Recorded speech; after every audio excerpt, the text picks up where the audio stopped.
Praise God, जय मसीह की। आज का जो भक्तिपूर्ण संदेश है उसका शीर्षक है सबसे बड़ी समस्या। इमिरिया अध्याय 32 और वचन 27 में परमेश्वर यहोवा कहता है कि मैं तो सब प्राणियों का परमेश्वर यहोवा हूं। क्या मेरे लिए कोई भी काम कठिन है? क्या परमेश्वर के लिए कोई भी काम कठिन है? एक बार क्या होता है कि एक प्लेन में एक बच्चा बैठता है और एक सफर कटने के लिए वो बाइबल लेके पढ़ता है, और तभी उसके बाजू में एक प्रोफेसर बैठे हैं। वो उसे एक सवाल पूछते हैं, कहते हैं कि मेरे एक सवाल का जवाब दो तो मैं तुम्हें एक बड़ी चॉकलेट दूंगा। और वो उसे सवाल पूछते हैं कि एक ऐसा महान काम बताओ जो परमेश्वर कर सकता है। उस बच्चे ने प्रोफेसर की ओर देखा और कहा कि मैं आपको इस सवाल का जवाब दूंगा, लेकिन इसके पहले आप मुझे मेरे सवाल का जवाब दो। अगर आप सही जवाब देंगे तो मैं आपको यही चॉकलेट का पूरा बॉक्स दूंगा। तो वो लड़का उस प्रोफेसर को सवाल ये पूछता है कि ऐसा कोई महान काम बताओ जो परमेश्वर नहीं कर सकता है। प्रोफेसर ने जो सवाल पूछा उसका उत्तर उन्हें मिल गया, क्योंकि परमेश्वर के लिए कोई भी ऐसा काम नहीं है जो असंभव हो। उनके लिए सब संभव है। आज हम लोग बहुत सारी तकलीफों से, एक इंसान सब बहुत सारी तकलीफों से गुजरता है। बहुत सारी तकलीफें हैं, जैसे उसकी मैं लिस्ट बताऊं तो बहुत कम पड़ेगी। किसी को कर्जे की है, पैसे को लेकर तकलीफ है, किसी की शारीरिक तकलीफ है, बच्चों को लेकर तकलीफें है, जिंदगी से परेशान है, बहुत सारी तकलीफें हैं। और हर एक व्यक्ति चाहता है कि मेरी समस्या सबसे बड़ी है और परमेश्वर मेरी समस्या का हल निकालना चाहिए। मगर सवाल यह है कि क्या यही समस्या सबसे बड़ी समस्या है? नहीं। तो सबसे बड़ी समस्या क्या है? सबसे बड़ी समस्या जो है वो शैतान की इच्छा है। शैतान की जो इच्छा है वो हमारी सबसे बड़ी समस्या है। आइए हम कुछ वचनों को देखकर समझते हैं कि शैतान की इच्छा क्या है। पहला पत्रस अध्याय 5 वचन 8 में लिखा है, सचेत रहो और जागते रहो, क्योंकि तुम्हारा विरोधी शैतान गरजने वाले सिंह के समान इस खोज में रहता है कि किसको फाड़ खाए। यानी कि यहां पर समझ में आता है कि शैतान जो है वो टपका हुआ है कि हमारा विश्वास कमजोर हो जाए और हम मसीह से निकल जाए बाहर। और लूका का जो सुसमाचार है वहां पर अध्याय 22 वचन 31 में यीशु मसीह कहते हैं कि शमौन है शमौन, देख शैतान ने तुम लोगों को मांग लिया है कि गेहूं के समान फटके। यानी कि यहां पर भी हमको दिखाई देता है कि शैतान की इच्छा क्या है। दरअसल शैतान को पहले से ही परमेश्वर ने उसकी जगह नियोजित की है, वो है नरक। हम इसको भी देखते हैं मत्ती का अध्याय 25 और वचन 41।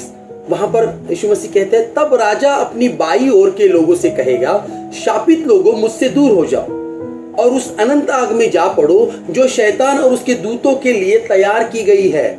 यानी कि शैतान के लिए पहले ही जगह तय की है नरक, और वो चाहता है कि हम लोग भी, मतलब सारे के सारे लोग उसके साथ वहां रहे। और इसी कोशिश में वो हमें ज्यादा से ज्यादा तकलीफ देने की कोशिश कर रहे हैं, ताकि हम विश्वास से भटके, ताकि लोग ज्यादा से ज्यादा नरक में आए। तो सबसे बड़ी समस्या क्या है? नरक यातना, परमेश्वर से दूर होना। क्योंकि अगर हमने इस दुनिया की तकलीफों को देखा तो ये दुनिया की तकलीफें कितनी है?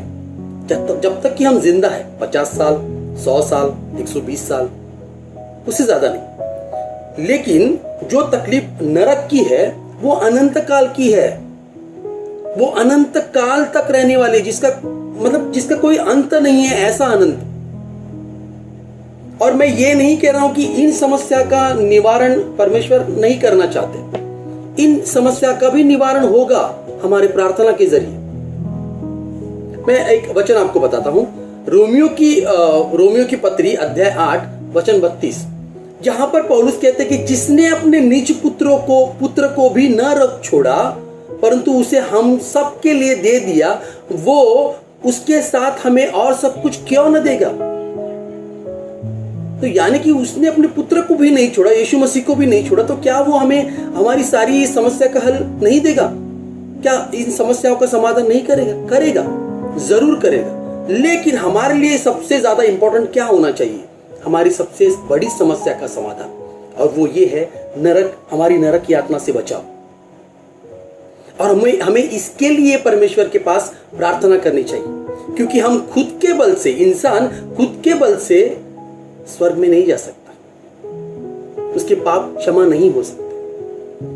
और रोमियो की पत्री 3 अध्याय 23 वचन में कहा है कि इसलिए कि सबने पाप किया है और परमेश्वर की महिमा से रहित है। हम सब ने पाप किया, हम सब पापी है।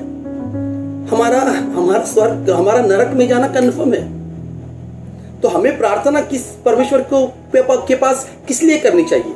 स्वर्ग में जाने के लिए, हमारे अपराधों की क्षमा के लिए, अनंत काल के जीवन के लिए परमेश्वर के पास। और परमेश्वर इतना कृपालु है, इतना दयालु है कि उसने पहले ही इसका नियोजन कर लिया है।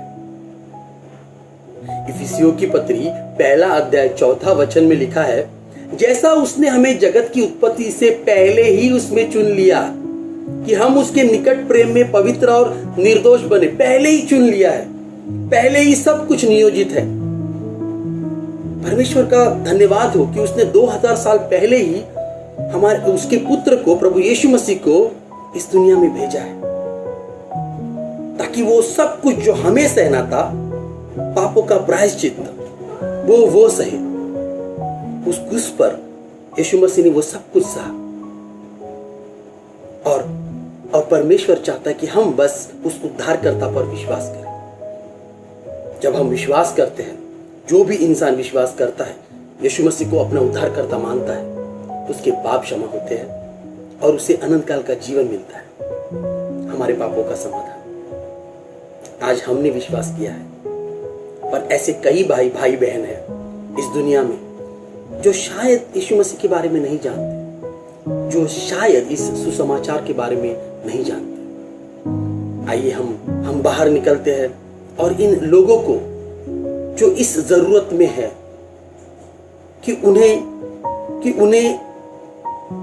उनकी इस बड़ी समस्या का समाधान मिले, उन्हें जाकर परमेश्वर का ये सुसमाचार सुनाते हैं, ताकि वो लोग इस पर विश्वास करें, उनके पापों को क्षमा मिले और उन्हें अनंत काल का जीवन मिले, उनके सबसे बड़ी समस्या का समाधान जो सिर्फ प्रभु यीशु मसीह के पास है। आमीन। Thank you. God bless you all. परमेश्वर आप सबको आशीर्वादित करे।